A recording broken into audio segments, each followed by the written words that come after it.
Stolen Heritage, an essay on Black life by Joe Phaweni. Let's agree that it is impossible to talk about Black life without reference to white life. My grandfather worked his land for his subsistence till the white man came along and gave him the book.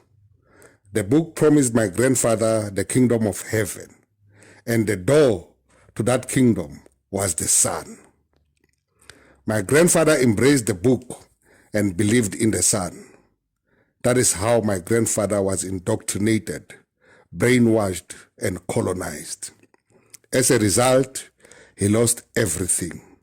He lost his land, he lost his dignity, he lost his worth, and he lost his essence.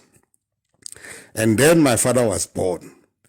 He was born into that indoctrination, brainwashed and colonized at birth. My father had to work for a white man for his survival. To a young white man, my father was just a boy, for he had no dignity. He was worthless. He had no value other than for his labor. My father was a slave to a white man. He was auctioned in the slave market to the highest bidder, sometimes even sold at a reduced price. His life was reduced to nothing. His life did not matter. He was poor. He had no dignity. He was worthless. And then I was born. Like my father, I was born indoctrinated, brainwashed, and colonized at birth. Like my father, I work for a white man in his farm. I work for a white man in his factory. I work for a white man in his shop. I work for a white man in his house. Like my father, I am poor and landless. I have no dignity. I am worthless. I am valueless. And that is the reason I am fighting. I am fighting to have my dignity back. I am fighting for my worth. I am fighting for my essence. I am fighting for my grandfather's land. I am fighting against poverty. To this day, that struggle continues. The hardest pushback comes from and will come from myself, because I was born indoctrinated, brainwashed, and colonized at birth. At home, I promote white customs and traditions. At home, I encourage white culture, white values, white norms, and white standards. My black home promotes white superiority. My children go to school to receive white education from black teachers. The school strengthens white superiority. My children go to church where a black preacher teaches them to worship a white man. We all know that the sun is white. The church deepens white superiority. If the home promotes white customs and traditions, if the home encourages white culture, white values, white norms, and white standards, black life will remain inferior to white life, and black life will not matter. If the school teaches white customs and traditions, if the school educates white culture, white values, white norms, and white standards, black life will remain inferior to white life, and black life will not matter.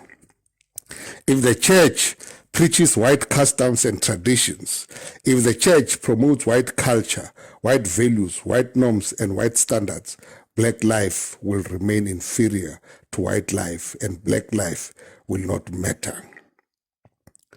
Black life lost its worth when my grandfather believed in the sun and abandoned his ancestors. Black life lost its essence when my grandfather embraced white customs and traditions at the expense of black customs and traditions. Black life lost its value when my grandfather adopted white culture, white values, white norms, and white standards at the expense of black culture, black values, black norms, and black standards. Then I found myself in court. The presiding black judge tried me, not in terms of black law, but in terms of white law, for the law is white. The law is anchored on white privilege. white aspirations, white customs and traditions.